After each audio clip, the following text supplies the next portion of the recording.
नमस्कार दोस्तों, आप सभी का स्वागत है Gajendra education point YouTube channel पर। दोस्तों, जब से सिलेबस आया है, बहुत सारे बच्चे खुश होने के साथ-साथ दोस्तों परेशान भी हो गए हैं, क्योंकि सिलेबस में कुछ कन्फ्यूजन भरी चीज़ें हैं। मैं आप सभी को यहाँ पर वो स्पष्ट करना चाहता हूँ।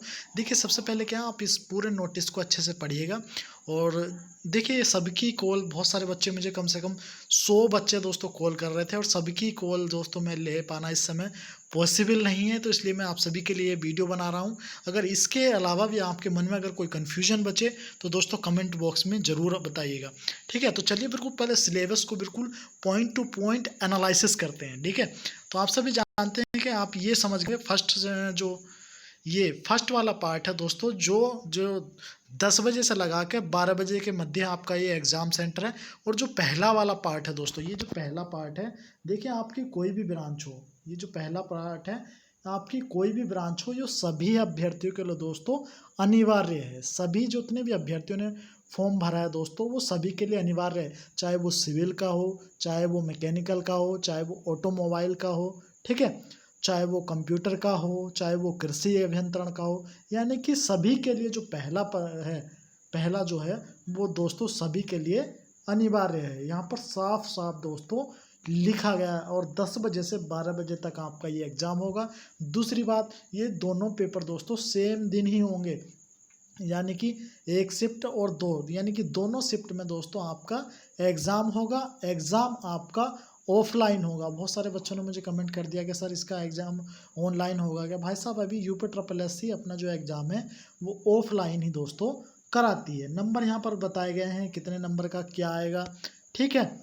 अच्छा, यहाँ पर जो पार्ट नंबर 2 है दोस्तों, ये आप सभी के लिए बड़ा कन्फ्यूजन भरा है।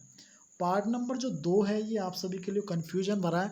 आप समझ नहीं पा रहे हैं, जो बच्चे समझ चुके हैं उनके लिए, जो बच्चे नहीं समझे दोस्तों उनके लिए मैं बता दूँ, ठीक है?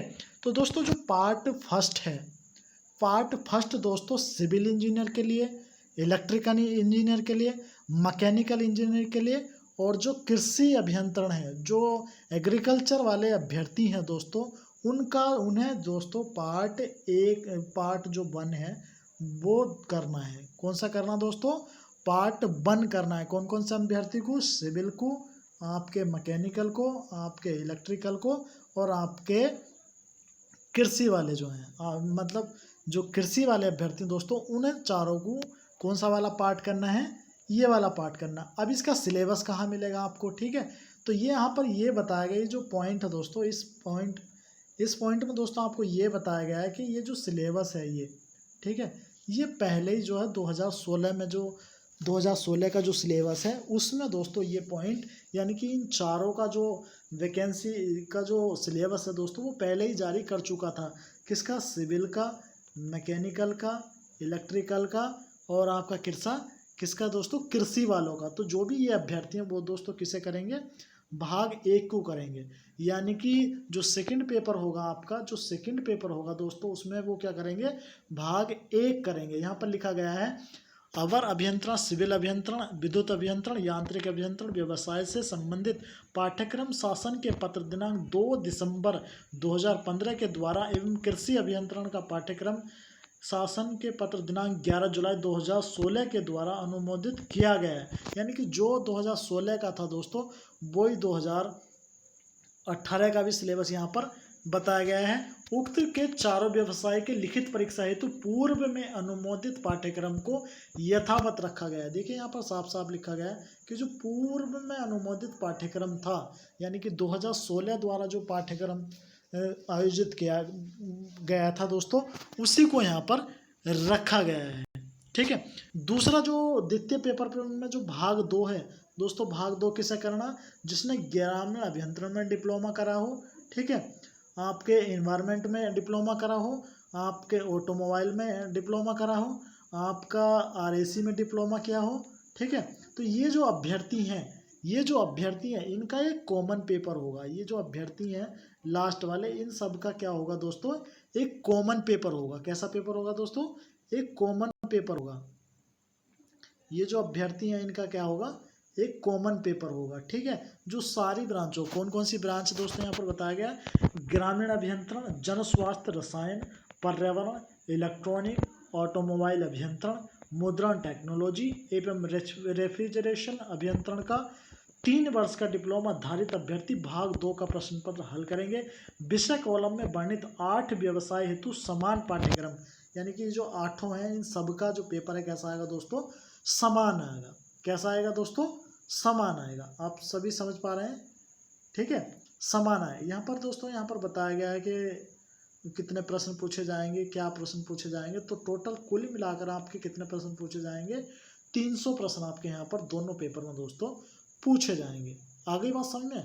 चलिए दूसरी ओर, अच्छा कुछ बच्चे कह रहे हैं कि सर इसमें सोम नहीं पूछी जा रही, कुछ बच्चे कह रहे हैं इसमें सोम जो है वो नहीं पूछी जा रही। तो दोस्तों आपके लिए तो अच्छी बात है अगर नहीं पूछी जा रही है तो, ठीक है।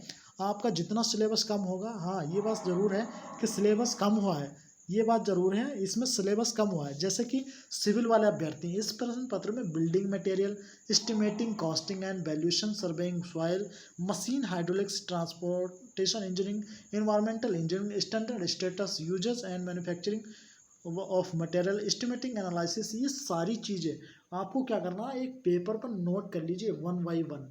आपको सिलेबस बिल्कुल अच्छे से समझ में आ जाएगा। क्या करना है आपको सभी, ठीक है।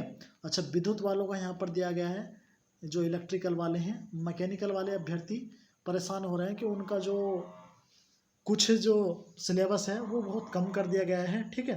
तो जो मैकेनिकल वाले अभ्यर्थी हैं इस प्रश्न पत्र में थ्योरी ऑफ मशीन यानी कि TOM, machine design, concept of simple machine, four bar linkage and link and motion, flywheel and fluctuation of energy, power transmission by belts, V belt and flats belt, clutch plate and conical gears, type of gears, gear profile and gear ratio, calculation, governance principle and classification, engineering machine and strength of material, riveted joints, cams, bearing, equilibrium of forms, law of motion, friction, concept, start and stand, elastic limit and elastic contact, bending moment and shear force diagram, status and composite bars, transmission. देखिए यहाँ पर इसने क्या करा, syllabus ना देकर दोस्तों, subject का नाम ना देकर, देखिए सब्जेक्ट सिलेबस वही है लेकिन इसने क्या करा, इसने टॉपिक का नाम दे दिया। आपको क्या करना है, इन टॉपिकों को क्लियर करना है, इन टॉपिकों को ढूंढ ढूंढ के पढ़ना है, ठीक है। वैसे ही यहाँ पर जो ग्रामीण अभियंत्रण वाले अभ्यर्थी हैं उनको यहाँ पर form of engineering and non conservation, IC engine, tractor, non conservation, energy, biomass technology, ये जितनी बुकें हैं उनको वो तैयार करनी है। उसके बाद जो बचे, उसके बाद जो आपके ये भाग वो है किस किस के लिए, ग्रामीण अभियंत्रण, जन स्वास्थ्य, रसायन, पर्यावरण, इलेक्ट्रॉनिक, ऑटोमोबाइल, मुद्रण टेक्नोलॉजी एवं रेफ्रिजरेशन। आपको इसमें फिजिक्स पूछा गया है, इसमें केमिस्ट्री पूछा गया है, मैथ पूछा गया है और प्रोफेशनल कम्युनिकेशन पूछा गया है, इंट्रोडक्शन ऑफ कंप्यूटर के बारे में पूछा गया है और industrial management and entrepreneurship development पूछी गई है, ठीक है। उसके बाद environmental education and disaster management और पॉल्यूशन दोस्तों आप सभी से पूछा गया है। उसके बाद पूछा गया सॉलिड वेस्ट मैनेजमेंट और उसके बाद पूछा गया प्राइमरी नॉलेज ऑफ। तो समझ गए ना आपके जो किसको कौन सा भाग करना है। तो उम्मीद करता हूँ दोस्तों आप ये सारी चीज़ें समझ गए होंगे, आपको बिल्कुल भी कंफ्यूज होने की कोई भी ज़रूरत नहीं है। अगर किसी भी अभ्यर्थी को अगर कोई भी दिक्कत आ रही हो तो आप मुझे दोस्तों कमेंट कीजिएगा, ठीक है। और यार कॉल की तो ऐसी बात है दोस्तों, सारे इतने सारे बच्चों की मैं कॉल अटेंड नहीं कर पाऊँगा क्योंकि दोस्तों यार पूरे दिन मुझे कॉलेज में अपने पढ़ाना भी होता है ना, मुझे अपने कॉलेज में पढ़ाना भी होता है तो इस वजह से। लेकिन फिर भी अगर कोई कन्फ्यूजन हो तो आप मुझे व्हाट्सएप कीजिए, मैं आपका जवाब दोस्तों पूरा आपका जो रिप्लाई देने की पूरी कोशिश करूँगा। तो अगर किसी को अभी भी कोई कन्फ्यूजन है और अगर आपका मन करे दोस्तों, अगर आपको लगता है कि गजेंद्र द्वारा कोई मेहनत आप सभी के लिए की जा रही है तो चैनल को सब्सक्राइब जरूर कर लेना। बाकी दोस्तों आपकी मर्जी है, आपने अपना कीमती समय निकाल कर इस वीडियो को देखा उसके लिए आप सभी का बहुत बहुत धन्यवाद। जय हिंद।